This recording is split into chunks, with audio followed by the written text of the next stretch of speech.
Okay, well, this video is going to be chapter 1 of the Cisco Academy CCNA Course 1, and this is the 5.1 version of the material. And my name is Jason Johnson. Welcome to this video, and thank you for watching. If you have any questions, you can leave a comment below. I do check my comments on the YouTube channel, and I try to respond to those as quickly as possible. So if you have any questions, just leave a comment down there, or you can email me at jasonejohnson31@gmail.com. And if you have watched any of my videos before, you know I'm more of a conversational style, talking and working through the material. My primary career is teaching computers and networking and technology. And so I primarily teach in server administration, Linux operating system, Windows operating system, teach information security. And I also teach the first course for the CCNA Academy. So let's get started here. This is going to be a two-part video over chapter 1, and in the first part we are going to talk about the introduction. We're going to do a brief introduction of what networks are. We're going to do talk about globally connected LANs and WANs, and in the second part we're going to talk about the network as a platform and the changing network environment, and then the summary. So on globally connected, we're going to talk about how networks affect the way we interact, learn, work, and play. And we're going to look at different host devices and the different types of networks that we have, such as client servers or the smaller ones, but we'll look at those types as well. So when we have started in the last few years, in the last 5 to 10 years, we have started connecting ourselves more and more. The first networks were put together back in the late 60s and in the 70s when they started putting the DARPA, DARPA, you can research that on, Google that, and they started connecting systems together. Before that, we had something called what they call the sneaker net, where we would walk things around, we could walk files around. But as the last 10 to 20 years really have progressed, we have connected more and more. And so now we have a worldwide connection to each other. There's another term you'll hear from time to time, and it's called Internet of Things. And that's where different things are now being connected to the internet, such as refrigerators.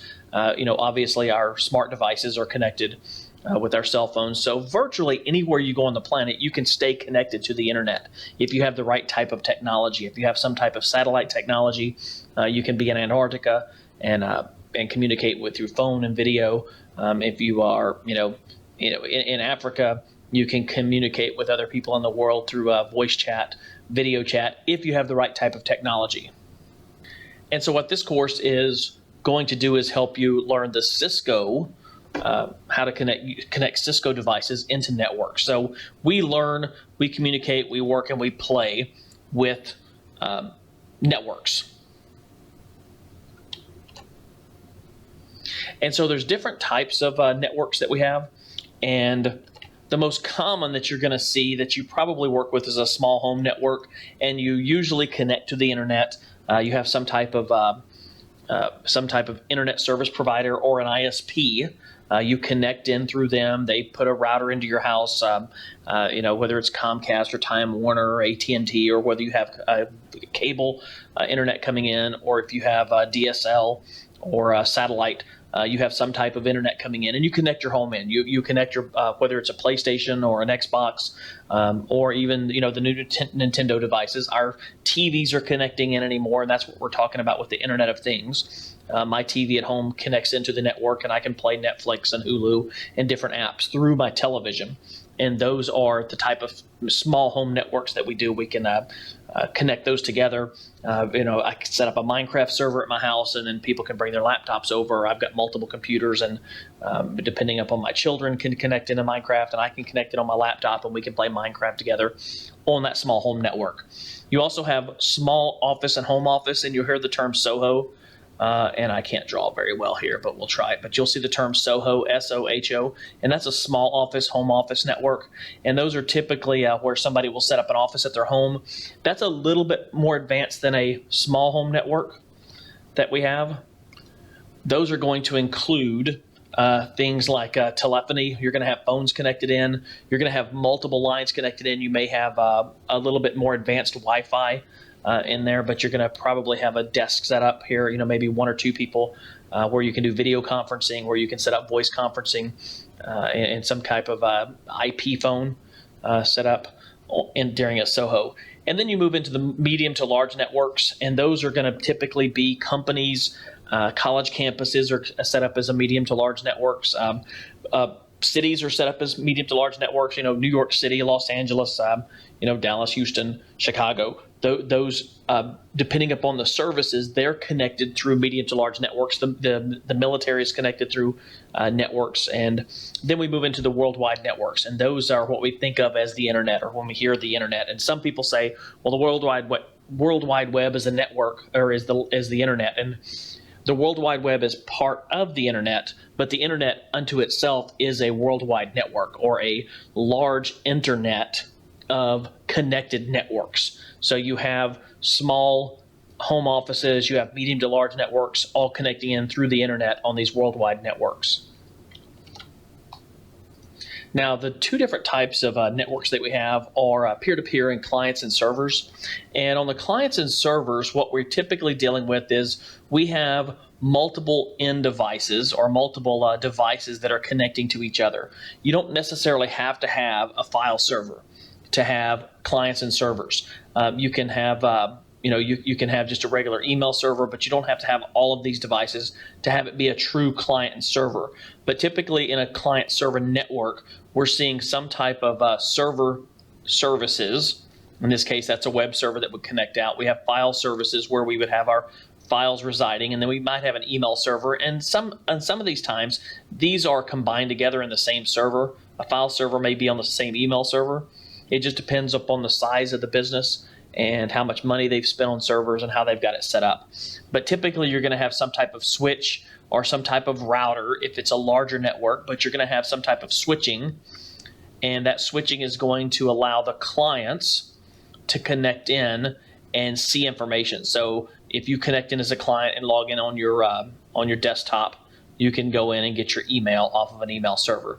And so that's what we talk about in the client-server relationship. In a peer-to-peer network, we're looking at more of having two devices that connect with each other, and it's still a client server to where one of them is acting as a server and one of them is acting as a client, but it's not considered a client-server network. It's considered a peer-to-peer because one is offering services and the other one is requesting services. So in this case, we have a computer here, or a desktop that's it has a printer connected to it, and it says I want to share my printing with the rest of, or with other people on the network. And then so this computer over here says I got file sharing over here and I have files to share, but this computer can use this computer here. So file sharing, if I want to print something, I can send it through this computer here, and then it'll print out. And if this computer here needs to get some files that are being shared from over here, it can jump over here and it can grab those files, and that's a peer-to-peer. So the advantages of peer-to-peer are that they're easy to set up.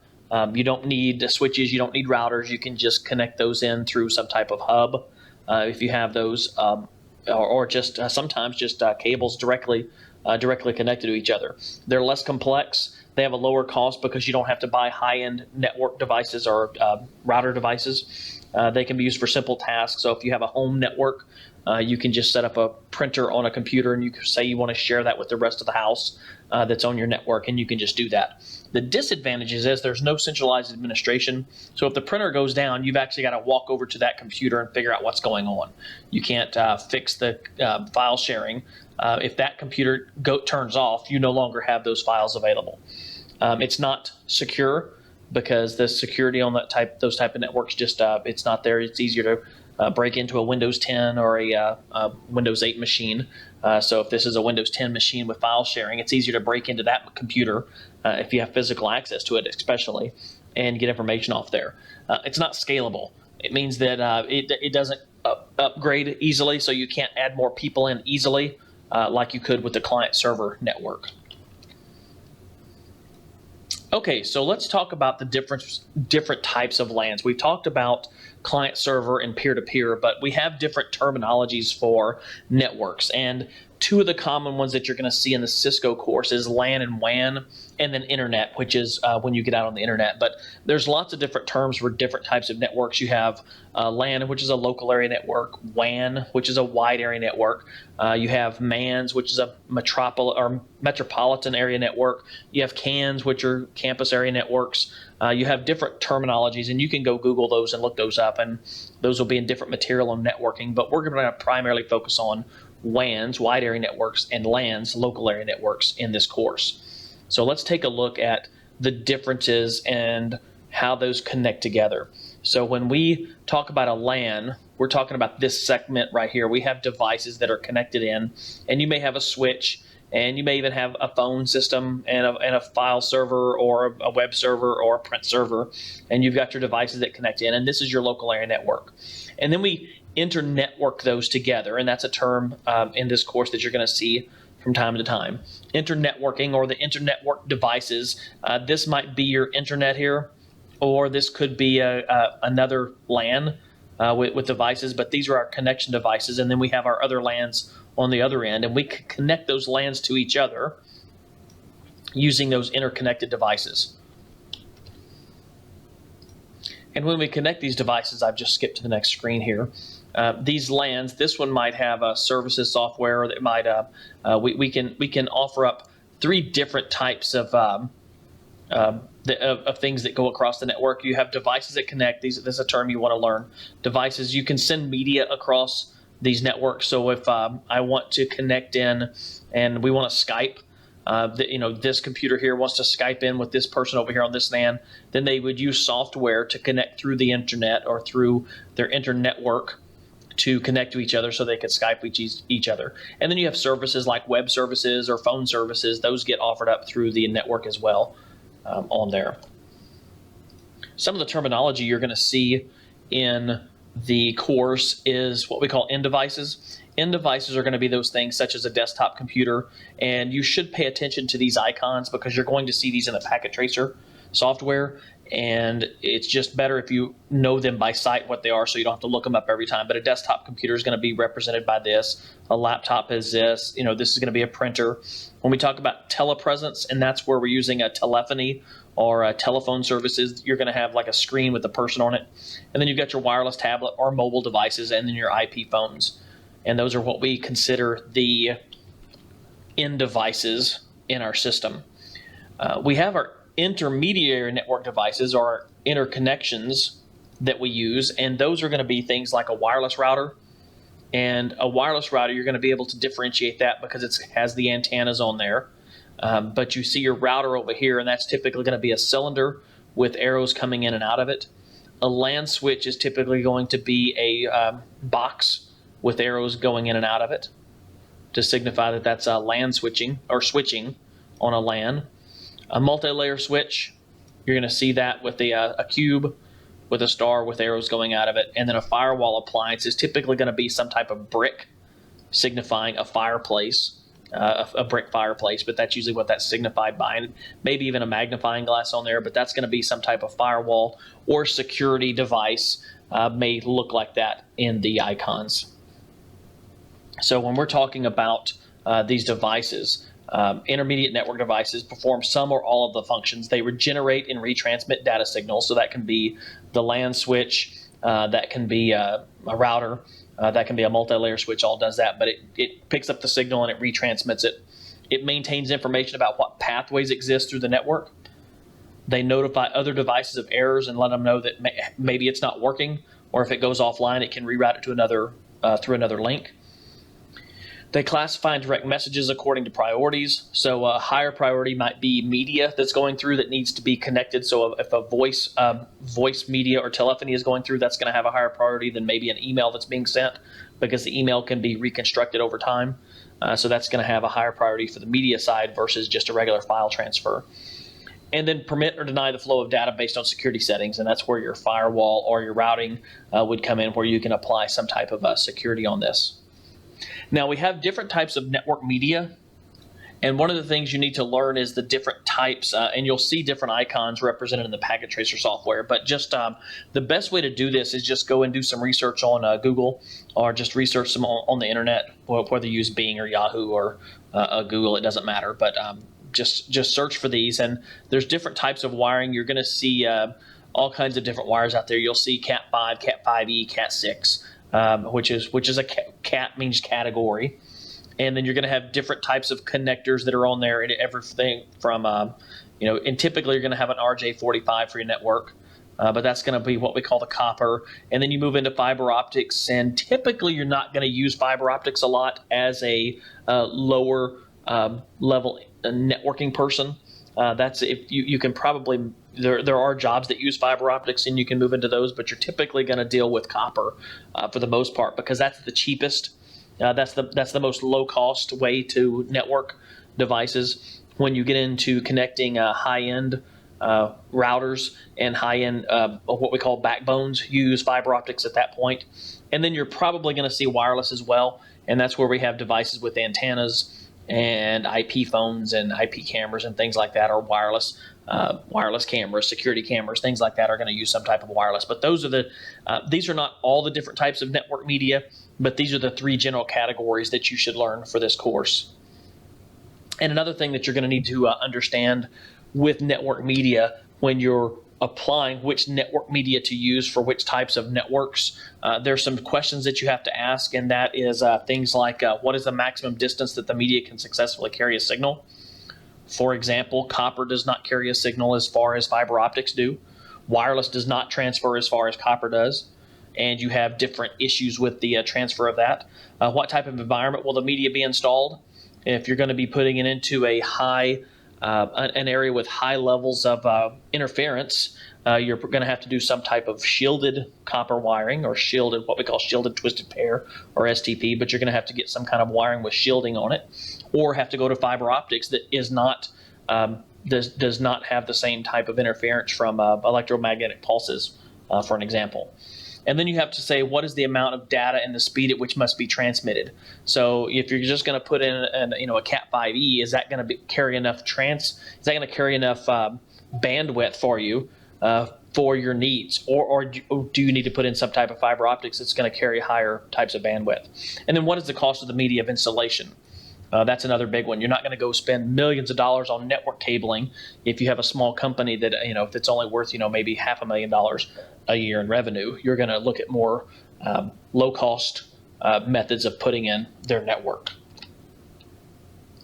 Now, on the in Cisco, these are some standard icons. Now, outside of the Cisco world, these may look a little bit different, but in the Cisco world and in Packet Tracer, you're going to see these types of icons. Again, these are the end devices, and I've covered those. I won't cover them again. The intermediate devices, I've covered those. And when we're looking at network media, typically LAN media, you're going to see a solid black line, and that's typically copper. And those are what you're going to see in the Packet Tracer. Red with a zigzag along those lines like that is going to be some type of fiber optics. Most of the time, that's the general rule of thumb. And if you have some type of wave, or if you see something kind of like, like a wave or three lines, you might have something that looks like this with three lines on it. That would be a wireless antenna. And my drawing is not the best in the world, but you kind of get the picture of what I mean. But when we're looking at network media, wireless will be some type of wave line, because that's typically what wireless is sending it through, some type of radio frequency, whether it's Bluetooth or some other type of frequency, but it's usually some type of radio frequency on there. And on the connections, these are this is a network interface card. This would plug into a computer, a laptop, or a desktop, and this is an RJ45 connection, and you've got your link lights here and your activity lights. And that would connect into the motherboard, and this would be at the layer 1 that we're working at. And you'll learn about the OSI layers, and on that TCP/IP layers. And so you're connecting your cable. On this one, it's a copper wire you would connect in, and that allows you on there. But you're going to have network interface cards. Now, when we diagram out our network, we have different types of networks, and this is what we would call a physical topology, a diagram. And so The term topology just means that we're able to look down at the network, and in this case, we're looking at the physical topology, and this is actually showing us the physical equipment. We're seeing representations for the actual servers here. We're seeing physical representation for the switches, for the routers. We're seeing physical representations for the end devices. In this case, a desktop and a printer. And over here for our classroom, we're looking at laptops and, of course, again, switches here. And we may have multiple laptops in here. We may have 25 laptops in here. But we don't need to represent that with the physical topology at this point. We would just say that, a classroom 1, room 21, 25, and we could just probably put a 25 on there or a 24, depending on how many devices we have in there. We don't have to draw out all 24 devices. And then the internet is always drawn as a cloud, and that's where you hear the term the cloud, because we don't really know what takes place outside in the internet world. We just know that we connect to it. And this would be our device, our router's connecting into our ISP here. And we draw a cloud on that because we don't really need to know what's happening at that point. It just goes into the cloud and hopefully connects into the other endpoint that we need it to go, and that's where the ISP comes in. But from a physical topology, that's what that's represented as. So this is our physical topology. Then we're going to have a logical topology. Now, our logical topology is a little bit different in the fact that we are now representing the logical side, and we have to show our actual connections. And we are going to show our IP addressing, whether it's IPv4 or IPv6, but we're going to need to show our network addressing. We're going to have to show how things are connected. And in this case, again, we have our internet, and we're coming in, and I'm just going to work in as if we were coming into from the internet. And here we're representing our connections, and in this case, that G is a gigabit. And it's saying that's the 0 connection, 00 port, the gigabit 10 on here, and the gigabit 01, gigabit 02. So we have these different connections on our router here that go out to these different subnets, and we'll learn those terminologies later. And so you have your subnet here, and we go out to it, and we have our gigabit here. We have our F03 here, our F01. Those are our connections that then go out to our servers. And we're probably running at this point copper in here, most likely. You might run fiber optics in between these. It just depends. But based on these lines right here, these dark black lines, we're looking at just copper connections. So we're looking at probably Cat5e. Most likely, I'm just making a guess, just looking at a quick glance at this. But this is our logical topology and how the network is laid out from a logical standpoint. So again, we lay these out in two different ways. We look at either the physical topology, and this is showing us our actual computing devices, our endpoints, our routers, and our switches. And then here we move into, we're actually naming the devices, such as we're applying the IP addressing, and we're looking at how many devices are actually going to be there. In this case, we're still only showing one, but we might show that we need a lot more in there. Depending on if there's 24 devices, we might say that we would still put maybe like a 24 on here. But this is at a high level just to show you the differences between a physical and a logical topology. Okay, so let's move over into LANs and WANs here, the types of networks, and we're going to look at a topology here, and we're going to look at how these are represented, a LAN and a WAN, and how it's represented differently on our topology. So when we're looking at this, we're looking at a LAN is shaded here in this green, I guess that's green, light brown green on my screen. It's like a light green, kind of a mustard color. And so we have our LANs here, and they are connected into what we call WANs, or wide area networks. And in this case, this is our connection device, or our gateway, and we're connecting into the internet, and this would be our ISP device there. And this would let us know that we're connecting into that. And these are our LANs, represented by these boxes here.